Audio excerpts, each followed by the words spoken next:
Hello guys, pag-usapan lang natin ang breaking news. Exclusive nga naman kasi guys pinag-uusapan ngayon. Si Catherine Bernardo ayaw na talagang makita si Alden Richard. At bakit kaya guys? Meron pa naman guys pinag-uusapan na magkakaroon sila ng teleserye na mapapanood natin sa GMA Network. Walang iba kundi ang Marimar. Tapos alam naman natin guys, nakipag-deal ang ABS-CBN at GMA Network sa Mexicanong gumawa ng Marimar. Nang dahil nga naman kasi guys, mahal ang singil ay hindi kinuha ng ABS-CBN at GMA Network. At lalo-lalo na guys, nagbigay sila ng mababang presyo kasi matagal na ang Marimar. Pero pagkakaalam natin guys, kinuha rin ng Mexicanong production ang project ng ABS-CBN at GMA Network. Ayon umano guys sa balibalita, kaloka naman ang mga basher ni Catherine Bernardo na iniintriga sa hindi nito pagsulpot sa mga awarding na natatanggap ng pinikulang pinagbibidaan nina Alden Richard at Catherine Bernardo na Hello Love Again. Hanggang ngayon kasi umani ng mga award ang pelikula nila na alos buwan-buwan ay merong natatanggap na parangal. Na alam naman natin kasi guys, pinagbutihan nila lalong-lalo na si Direk Cathy dahil pinahinit niyang gusto guys ang mga netizens, lalong-lalo na guys ang mga sausawerang kapitbahay pati na ang mga Dilulu fans. Siyempre,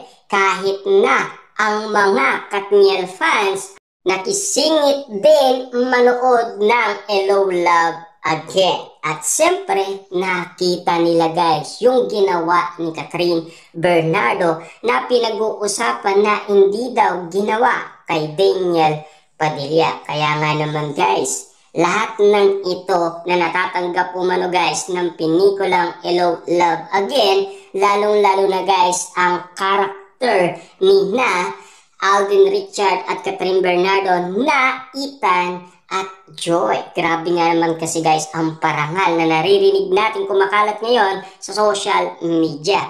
Based kasi sa obserbasyon ng mga basher ay si Alden lang ang madalas na dumadalo sa mga award na natatanggap nila. Gaya na lamang ng Cine Expo 2025 at nung nakaraan paraw ay nanay nito si Min Bernardo ang dumating para sa actress. Na alam naman natin guys, Manila Bulletin yon. At nag-prepare at nag-anda pa naman guys ang mga Dilulu fans na Katden fans para lamang masilayan sina Catherine Bernardo at Alden Richard. Pero pagdating nila guys, iba ang inaasahan nilang makita, kundi si Alden Richard at si Mami Min Bernardo. Pero para sa atin guys, okay lang yun kasi napalapit umano si Mami Min Bernardo kay Alden Richard, diba? Kaya tanong ng mga basher ay nagkataon lamang daw ba o may iniiwasan ito na ang tinutukoy ay si Alden Richard. Kung ano-anong akusasyon ang ibinibintang nila kay Catherine Bernardo dahil lang sa hindi nito pagdalo. Na mukhang busy lang naman ang aktres sa kasalukuyan. Ang pagkakaalam natin kasi guys, si Catherine Bernardo ay meron na siyang schedule. Dahil ang pagkakataon nga naman guys, gustong-gusto sana dumating ni Catherine Bernardo. Kaso nga lang kasi guys, nakalendaryo na ang schedule ni Catherine Bernardo para sa kanyang endorsement. Kaya hindi siya umano makakadalo. Tanging si Alden Richard lang guys kasi ang pagkakaalam natin kasi guys kay Alden Richard ay magaan lang ang kinuha niyang trabaho, ang pagiging host lang, di ba? At spotted pa ito guys na pinag-uusapan na magkakaroon siya ng bagong show. Kaya nga naman guys, prepare na prepare din si Alden Richard sa kanyang bagong show. Pero, nagpiprepare din si Alden Richard guys sa kanyang pag-aaral. At lalong-lalo na guys, si Alden Richard ngayon ay spotted umanong umalis ng bansa at pumunta umano sa South Korea dahil sa premiere night ng Mission Impossible. Dahil sabik na rin siya guys makita ang kanyang lodi na si Tom Cruise. Grabe nga naman guys, no? Sana magkaroon sila ng picture na makita naman natin guys para magkaroon din tayo ng ayuda. Ayon umano guys sa karagdagan ng balita, nakapost nga lang ng Star Magic na t-shirt ng Powerhouse Project na pagsasama nila ni Claudine Lustre, kaya posible yon ang dahilan kaya hindi ito nakadalo. Kaloka talaga ang mga basher na nakabantay kay Catherine Bernardo, lalo na sa love life nito.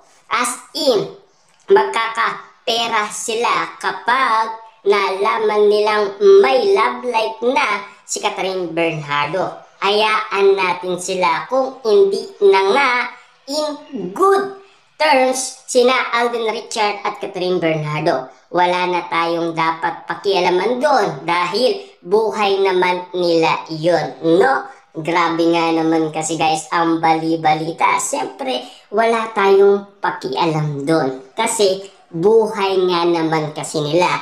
Dahil alam naman natin kasi guys, meron silang sari-sariling free will. Ayon yan guys kay Ogie Diaz. Kung sino man ang pipiliin nila sa kanilang buhay, kung sino ang makakasama nila pagdating ng tamang panahon. Na alam naman natin kasi guys, no, pinag-uusapan ngayon si Catherine Bernardo at Daniel Padilla nagpaparamdam na daw. Kaya nga naman kasi guys, no, ang mga Dilulu fans na Katniel fans, nagugulat na lang sila at nagtataka kung bakit ang kanilang idolo ay biglang minumulto daw sila. Pero ang hindi nila alam, sinusuportaan nila si Tita Che. Dahil alam naman natin guys, malaking tulong siya sa Katniel at lalong-lalo na sa Katden. Kaya nga naman guys, todo ang pasasalamat ni Catherine Bernardo at Mami Min Bernardo.